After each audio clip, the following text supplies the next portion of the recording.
सीमांचल बनेगा, कौन बनेगा सीमांचल का सिकंदर? लालू के लिए क्यों सिरदर्द बने पप्पू यादव? जानिए सीमांचल में वोटों का पूरा गढ़। नमस्कार, इंडिया पोस्ट न्यूज में आपका स्वागत है। बिहार में चुनाव की रणभेरी बज चुकी है और अक्टूबर-नवंबर में राज्य के करीब 13 करोड़ लोग एक बार फिर से अगले 5 सालों के लिए नई सरकार चुनेंगे। आपको बता दें कि 243 विधानसभा सीटों पर होने वाले विधानसभा चुनाव के लिए सियासी दांवपेच जारी है। राज्य की 3 प्रमुख पार्टियां जिसमें Bharatiya Janata party, Janata Dal United, RJD पहले ही चुनावी मैदान में उतर चुकी हैं। जबकि अगर कांग्रेस पार्टी की बात करें तो कांग्रेस पार्टी एक बार फिर से बिहार की धरती पर अपना वजूद बचाने की कोशिश में है। कन्हैया कुमार को कृष्णा वारू की अगुवाई में आगे बढ़ाकर कांग्रेस सीटों की संख्या में मोलभाव करने की अपनी क्षमता को मजबूत करने के लिए हर संभव प्रयास कर रही है। इन सब के बावजूद इस बार सबसे ज्यादा दिलचस्प लड़ाई की अगर बात करें तो वो सीमांचल में दिखाई दे रही है। दरअसल जहां पर सभी की निगाहें मुस्लिम वोटरों पर टिकी हुई हैं, राज्य में सरकार बनाने की तमाम संभावनाओं में सीमांचल की ये 24 सीटें, जिसमें आपको बता दें कि पूर्णिया 7, कटिहार 7, किशनगंज में 4, अररिया में 6 बेहद महत्वपूर्ण मानी जाती हैं। यहीं से तय होता है बिहार की गद्दी पर कौन बैठेगा और यही वजह है कि तमाम पार्टियों ने चुनाव अभियान का आगाज यहीं से किया है। कन्हैया कुमार भी आजकल सीमांचल की गलियों में घूमते हुए दिखाई दे रहे हैं। आपको बता दें कि सीमांचल की अहमियत आप ऐसे समझिए। दरअसल बिहार में जनता दल यूनाइटेड और इसके अलावा भारतीय जनता पार्टी की अगर बात करें तो दोनों का गठबंधन टूटने के बाद केंद्रीय गृह मंत्री अमित शाह ने 23 सितंबर 2022 को पूर्णिया जिले के रंगभूमि मैदान में ही जन भावना रैली को संबोधित किया था, जहां पर उन्होंने 2025 के विधानसभा चुनाव के लिए हुंकार भरी थी। आपको बता दें कि गृह मंत्री अमित शाह ने इस रैली में लोगों से भाजपा को पूर्ण बहुमत देने की मांग की थी।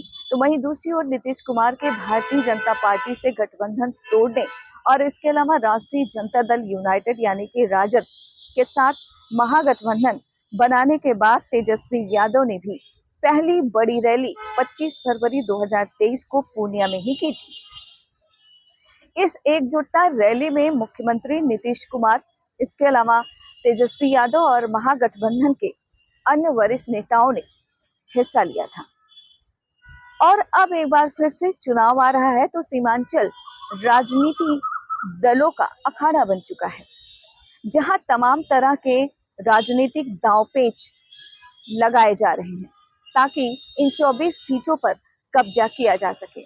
2020 के बिहार विधानसभा चुनाव की यदि बात करें तो सीमांचल क्षेत्र में भारतीय जनता पार्टी की अगर हम बात करें तो बीजेपी को 6, ऑल इंडिया मजलिसे इत्तेहादुल मुस्लिमीन को यहाँ पर 5, जबकि कांग्रेस पार्टी को 4 और इसके अलावा जनता दल यूनाइटेड को और जनता दल यूनाइटेड को 4 सीटें मिली थी। राष्ट्रीय जनता दल को 3 और भारतीय कम्युनिस्ट पार्टी, इसके अलावा CPI-ML को 1-1 सीटें हासिल हुई थी।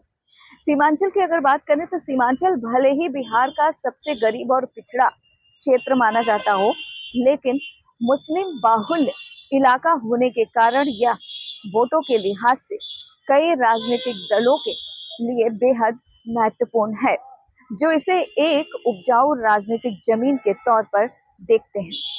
इसकी वजह यह है कि दरअसल सीमांचल के 4 जिलों जिसमें किशनगंज, अररिया, कटिहार और पूर्णिया में विधानसभा की लगभग 24 सीटें हैं, जिस पर ज्यादातर सीटों पर मुस्लिम मतदाता निर्णायक भूमिका में रहते हैं।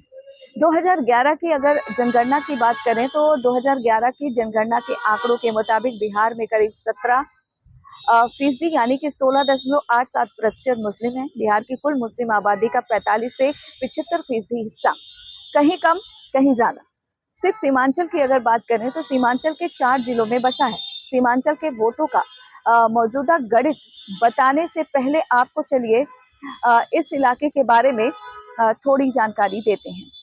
दरअसल बिहार की औसत गरीबी दर जहां 33.74% है, तो वहीं सिर्फ सीमांचल के 4 जिलों यानी कि किशनगंज, अररिया, कटिहार और पूर्णिया में गरीबी दर का आंकड़ा 65% के करीब है। शिक्षा की अगर बात करें तो शिक्षा के मामले में भी यह राज्य सबसे पिछड़ा इलाका माना जाता है। साल 2011 की अगर बात करें तो साल 2011 की जनगणना के मुताबिक बिहार की औसत साक्षरता दर 61.8% है। वहीं सीमांचल के 4 जिलों यानी कि पूर्णिया में 51.08%, कटिहार में 52.24%, अररिया में 53.53%, किशनगंज में 57.04% में सबसे कम साक्षरता दर है। अत्यधिक आबादी, शिक्षा के कमजोर बुनियादी ढांचे, आर्थिक पिछड़ापन, बाढ़ जैसी आपदाएं कुछ ऐसे कारण हैं जिनकी वजह से इस क्षेत्र के लोग आजादी के आपातकाल के अमृतकाल के इस दौर में भी सामान्य जीवन जीने के लिए संघर्ष करते हुए दिखाई दे रहे हैं। आपको ये लोग सड़कों, गलियों और इसके अलावा खेतों में कठिनाइयों से जूझते हुए दिख जाएंगे। अब अगर सीमांचल की मौजूदा राजनीतिक और इसके अलावा वोटों के गणित के हिसाब से बात करें तो ये सच है कि पिछले विधानसभा चुनाव में एनडीए ने इस इलाके में थोड़ी मजबूत स्थिति बनाई थी, लेकिन इस बार यहाँ पर चुनौती भी 3 डायमेंशनल यानी कि त्रिकोणीय हो चुकी है। इलाके की मुस्लिम बाहुल आबादी पर हर पार्टी की नजर है और इसके अलावा वोटरों को अपने पाले में लाने की कोशिश में तमाम राजनीतिक दल जुटे हुए हैं। पहले इस इलाके में मुख्य तौर पर 2 ही ध्रुव थे, एक एनडीए जिसमें जनता दल यूनाइटेड भारतीय जनता पार्टी हुआ करती थी और दूसरा महागठबंधन जिसमें कांग्रेस पार्टी, आरजेडी और लेफ्ट हुआ करते थे। लेकिन जिस तरह से बीते चुनाव में एआईएमआईएम ने इस इलाके में महागठबंधन को चौंका दिया था, जिससे बीजेपी को काफी फायदा हुआ था, उसी तरह से आपको बता दें कि इस बार सीमांचल में एक नई ताकत का उभार हुआ है जिसका नाम है पप्पू यादव। बीते साल हुए लोकसभा चुनाव की अगर बात करें तो पप्पू यादव ने इस इलाके में अपनी उस ताकत का एहसास भी पटना में बैठे नेताओं को करवा दिया था कि लाख कोशिशों के बाद भी पप्पू यादव आरजेडी सुप्रीमो लालू प्रसाद यादव की वजह से कांग्रेस से टिकट नहीं ले पाए थे और निर्दलीय चुनाव में उतरकर आरजेडी की बीमा भारती और एनडीए के कद्दावर नेता की अगर बात करें तो संतोष कुशवाहा को 20,000 के वोटों से हरा दिया था। ऐसे में पप्पू यादव ने लोकसभा चुनाव में आरजेडी और इसके साथ ही कांग्रेस के पारंपरिक वोट बैंक में भी सेंधमारी की थी। आपको बता दें कि पप्पू यादव की इस जीत ने कांग्रेस में अनाधिकृत रूप से उनके कद को बढ़ाने में भी बड़ी भूमिका निभाई।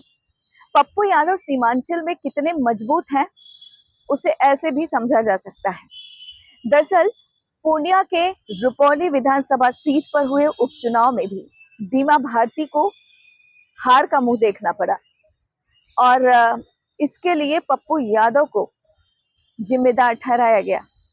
आपको ये भी बता दें कि दरअसल पप्पू यादव का प्रभाव न सिर्फ पूर्णिया के 7 विधानसभा सीटों पर है, बल्कि अररिया, इसके अलावा किशनगंज और कटिहार में भी लोग पप्पू यादव को काफी पसंद करते हैं, जिससे वो वोटों को किसी भी उम्मीदवार के पक्ष में डाइवर्ट करने की क्षमता रखते हैं।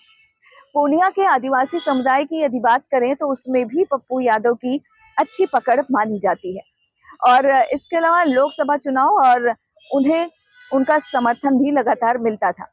कुछ अगड़ी जातियों की अगर बात करें तो कुछ अगड़ी जातियों को अगर छोड़ भी दें तो पूर्णिया के तमाम सीटों पर पप्पू यादव की पकड़ है और मुस्लिम के साथ साथ ओबीसी और इसके अलावा पिछड़े भी पप्पू यादव को काफी पसंद करते हैं, क्योंकि किसी भी मुसीबत में पप्पू यादव वहां खड़े हुए नजर आते हैं और यही वजह है कि कांग्रेस पार्टी ने अनाधिकृत रूप से पप्पू यादव को सीमांचल में कांग्रेस के पक्ष में वोटों की गोलबंदी करने का काम सौंप दिया है। क्योंकि बिहार के अन्य क्षेत्रों की अगर बात करें तो अन्य क्षेत्रों के मुकाबले सीमांचल में कांग्रेस की स्थिति काफी अच्छी है। कांग्रेस के पास इस इलाके में विधानसभा की 4 और इसके अलावा लोकसभा की 1 सीट किशनगंज जिसमें मोहम्मद जावेद हैं। ऐसे में सीमांचल में बीजेपी को जनता दल यूनाइटेड के 7 सीटों का नुकसान भी हो सकता है। शायद यही वजह है कि आनन फानन में बिहार और इसके अलावा केंद्र सरकार ने मिलकर पूर्णिया में अगले चुनाव को लेकर एहतियात बरतना शुरू कर दिया है।